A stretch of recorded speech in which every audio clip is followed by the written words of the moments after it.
My name's Amanda Jones, and I'm the composer for Murderbot. All right, Amanda, thank you today for talking to me. I am very thrilled to talk to you today. Unfortunately, I said before we got started that I haven't had a chance to check out Murderbot, but I will make sure I go do so. No, everybody's been saying nothing but amazing things. Yes. You did mention there's a season 2 coming as well Yes. too, so I'll make sure I catch up. And I'll make sure by the time we talk next year at Comic-Con that I'll be up to par. Amazing. But, yeah.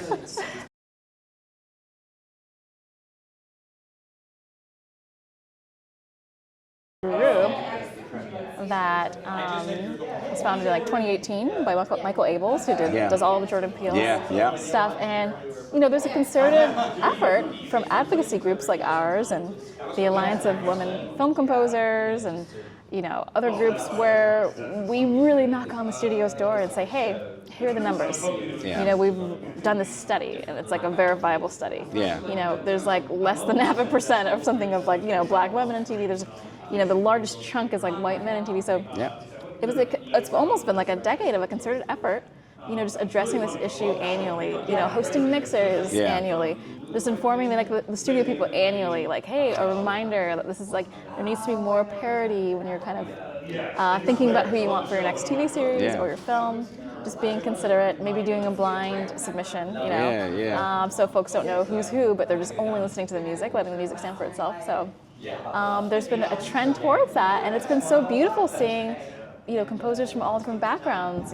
My friend from Korean, she's like doing an animated series at Apple, and it's just been beautiful to see folks represented from all over the world working on shows that are pretty big shows. It's been a process, but it's working, and we're going to keep pushing. Yeah. Well, you know what it is. The numbers is going to be the numbers, but we're always going to have to work 3 or 4 or 5 times. It's harder. So, but we definitely appreciate the diligence and efforts in showing that. Yeah. What's most important, I think, too, is that, and I said this to Kurt, is about thinking Ironheart here is that, a young black girl in Chicago, take all the Marvel stuff out of it, but just that alone, only people that can tell that story is us. And through that music, and what does the Chicago sound like? What does she listen to? What's the vibe? What is she feeling through processing all those things? She got in an argument with her mother, like, what does that need to complement in terms of music? The only way we're going to get that right is if we're the ones authentic experiences need to be told from authentic voices. Absolutely, you would think it's a simple math, but here we are, still numbers annually. You say, here it is, y'all, just in case you didn't know, but we know we show up. Exactly, and then vice versa. I should be able to work on something. Absolutely, don't pigeonhole me. I'm exactly. Yeah. That is kind of where there is a wide audience and like a what is the phrase where it's highly relatable material. Not necessary to like pigeonhole an individual based on their background. I always say it's like, I'm black, but that doesn't mean I only want to talk to the black cast. Like, no, exactly. There's so many things I can relate to outside of my own culture. So All right, so let's take a look a little bit in the future here, if you can share anything. So Murderbot is on Apple TV Plus right now, which if you're going to check exciting. out, it is. My word is on here. Season 2 pickup. Okay. Also working on Adventure Time. Okay. Cake Season 2 is coming soon. And on Sunday, there is a documentary series about Hurricane Katrina. The Race Against Time on Nat Geo.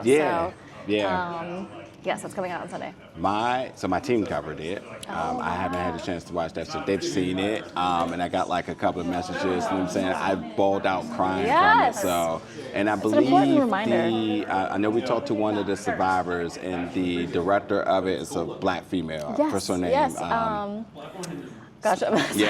She's awesome. Yeah, she is. Her last name is. Oh gosh, it's like but on that, I know it's right there for me. But like when you have to tell an important story like that, it's important to have that reminder for everyone too, like historically, like just what happened and how all the race relations, like the federal relation with the local government, and just all that information is just so important. And I feel like very relevant for today. I know from some of the that's Tracy true. Curry. Tracy, there you go. She's fantastic. I know, and Ryan Coogler EP does that as well too. Exactly. I think some of the notes from my team was saying like the idea that like we know this happened, but a lot of people still haven't been able to move on about it. Yeah. And there's an aspect of holding folks accountable Yes. for the lack of resources and diligence that was done. Response so, and resources. Yeah, I'm looking Healing. forward to that. Yeah. Healing, man. Yeah. Yeah. Exactly. And beyond that, is there anything else you might be able to talk about? I think that is Any movies it. maybe or anything? I can't share any movies. Yeah, there we go. But that means it's Top coming. secret. But that means it's coming. That means it's But coming. some fantastic things are coming along. Some fantastic. Okay. Sounds good. I like to hear that. Yes. But thank you so much for your time today. It's been such a pleasure talking to you. Same. I love your shirt, by the way. Oh, thank you. I appreciate that. Thank you so much. Cool. Awesome. Thank you.